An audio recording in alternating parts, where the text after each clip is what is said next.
Welcome back guys, welcome to another episode of KW Tech official YouTube channel. And in this video we are going to show you guys how you can recover accidentally closed timeline on Adobe Premiere Pro. So let's get started.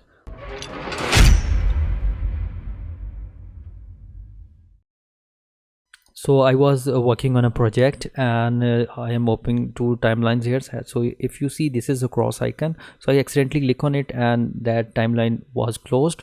So now I know how we can recover it. Go to the project and find the timeline icon, and after that you have to remember the name of the timeline, and after that just click on it and you will see that you will able to recover that timeline from Adobe Premiere Pro. So I hope that this video will be helpful for you. If you find it helpful, do subscribe our channel KW Tech official. Inshallah we will meet you again in the next video. Take care and have a nice day.